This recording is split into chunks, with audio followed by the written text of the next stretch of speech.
It really only boiled down to the fact that he was a boy, and that our father figured that he would actually make something of himself, and that he had no faith that either my sister or I ever would. It was so aggravating. Lucas would be given praise and treated to fancy dinners or gifts whenever he would get a good grade in a class or on an important test, where my sister and I didn't receive anything at all despite consistently getting straight A's. Hi there, my name is Leah. I'm 24, and I have a rather hostile relationship with my parents. It was always that way, though. When I was a kid, my parents would often treat my older brother far better than they would treat me and my sister. I could never understand where this favoritism was coming from, since it wasn't like Lucas was the oldest, since my sister Debbie was 2 years older than him. And it wasn't like he was smarter than Debbie or I, since we consistently got far better grades than he did. It really only boiled down to the fact that he was a boy, and that our father figured that he would actually make something of himself, and that he had no faith that either my sister or I ever would. It was so aggravating. Lucas would be given praise and treated to fancy dinners or gifts whenever he would get a good grade in a class or on an important test, where my sister and I didn't receive anything at all despite consistently getting straight A's. For chores, Lucas was given only the simplest of tasks, while Debbie and I were forced to pretty much do all the cooking and cleaning for the entire house. Debbie tried her best to do most of the work so that I didn't have as much on my plate, but the older I got, the more that I wouldn't let her, as it was incredibly unfair for her. There were times when Lucas would even help us out in secret, as he felt bad and awkward the way that our parents were treating him compared to us. Even he saw the favoritism, and it made him feel uncomfortable. However, the friction that our parents created did cause us to fight. We were still kids, and we wanted our parents' love and affection desperately, even though we knew that they were pitting us against one another. And more than once, we would get into physical fights. I swear, when we did, our parents would cheer on Lucas and would even applaud when he would give either my sister or I a black eye. When he turned 16, our parents bought him a car. It wasn't a brand new one, but it was rather nice, and they even paid for his car insurance. For weeks, Debbie walked around the house annoyed that 2 years before, when she had turned 16, that she had to buy her own car and insurance. She had asked if our parents could help out, but they refused and said that they had no money for such things. It was at that point that Debbie had had enough and decided that now that she was 18, that she would move out. That's it. I can't stand it here anymore.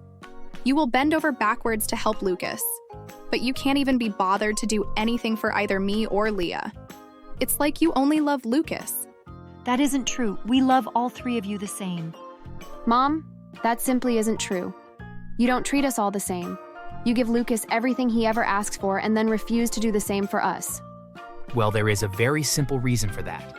I'm sorry, girls, but unlike the two of you, Lucas has a lot of potential and will make something of himself.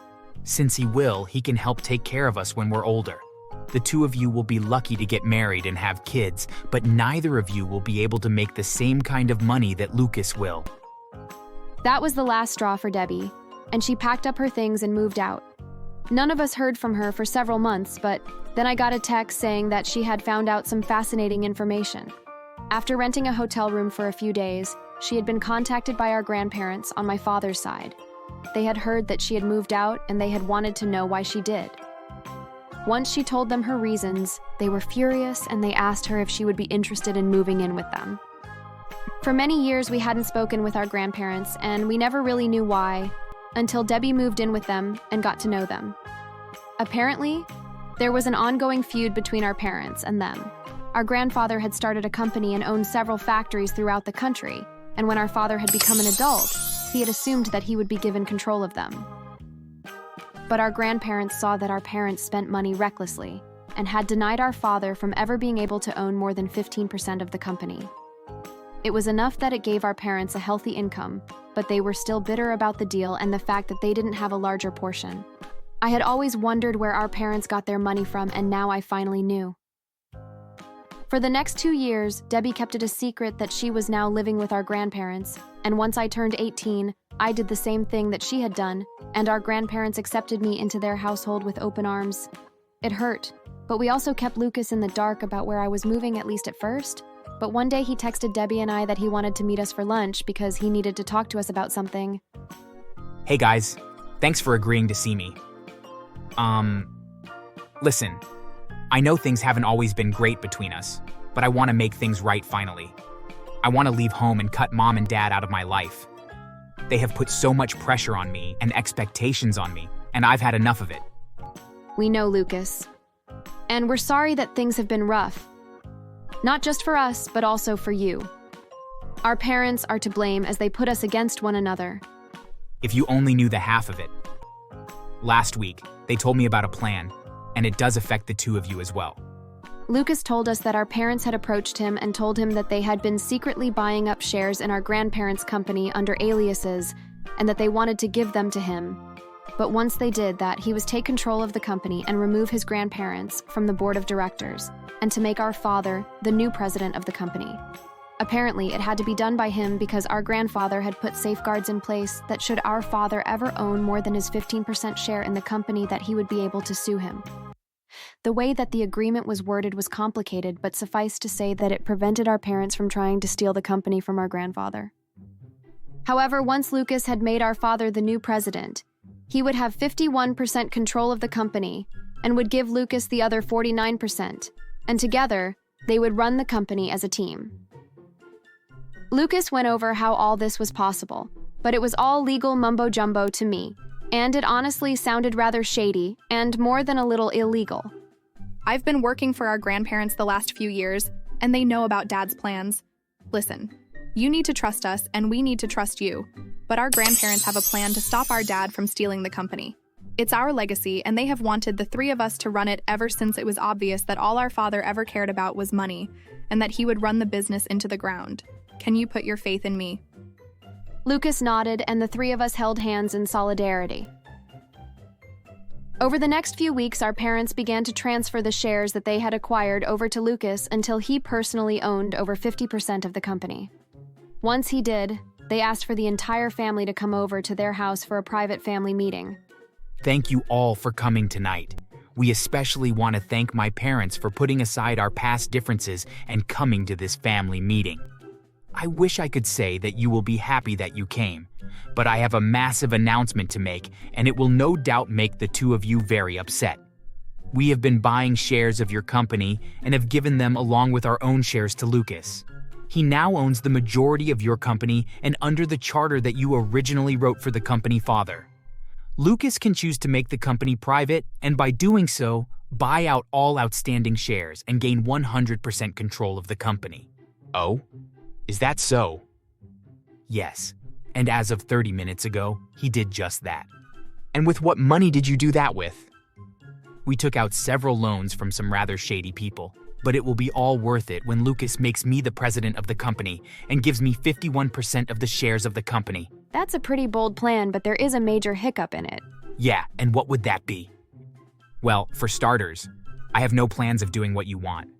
The three of us are tired of the way that you haven't treated us the same, and how you have treated my sisters like garbage. No, father, I won't be giving you control of the company. Instead, I'm doing what my grandfather wants. After our lunch date, when Lucas had told us our father's plans, we had then gone to our grandparents and explained it all to them. They felt that it was finally time for them to hand over control of the company to us, as they had always wanted. As such, the new plan was for Lucas to transfer 33% of the company to both Debbie and I, and the last remaining percent would be kept by our grandparents as a retirement gift. That way, all three of us would have an equal share in the company, and we would have to work together to help make the company continue to be successful. This was an incredibly huge blow to our parents, as they had no way of paying back the loans that they had taken out to buy up the shares in the company. You can't do this to us. We're your parents, and we demand that you treat us with respect and give us what we are owed. Owed? We don't owe you anything. You treated Debbie and I like we didn't matter and forced Lucas into a position where he would just be your pawn. You manipulated him and made him feel special when all you ever wanted was someone that would be your personal servant. You expected him to get a good job and pay for your retirement, and when you came up with a plan to steal your father's company, you just tried to use him to do the dirty work for you, and you weren't even going to give him a chance to run the company. Son, you have been a terrible son and an even worse father. The only solace that you can take from this is that while you won't own any of the company that I made, that your children will, and they will, keep up the legacy of it. You'll regret this. You'll see. You'll... And at that moment, they kicked us out of their home. Just as we had planned, though, Lucas gave both Debbie and I an equal share in the company, and the last little bit was given to our grandparents. The first few months were difficult, as we all learned how to lead the company and make financial decisions that affected the welfare of thousands of employees. But after a bit, we began making a positive impact and started to see the company do well. It was also a huge adjustment financially for all three of us. We hadn't anticipated how much money we would make as the owners of a company, and thankfully we had our grandparents and each other to lean on and to learn from as far as making sure we didn't overspend and lived within our means. Things were really looking up for us. Our parents, however, never did recover. Despite our father's threat, he never did figure out a way to regain control of either the company or of Lucas for that matter. In fact, they were in financial ruin on account of the loans that they took out. Even after selling all of their belongings, their vehicles, and their home, they still owed a lot of money to some rather dangerous people. The last that I heard from my parents, they were making plans to leave the country until they felt that things were safe enough for them to return.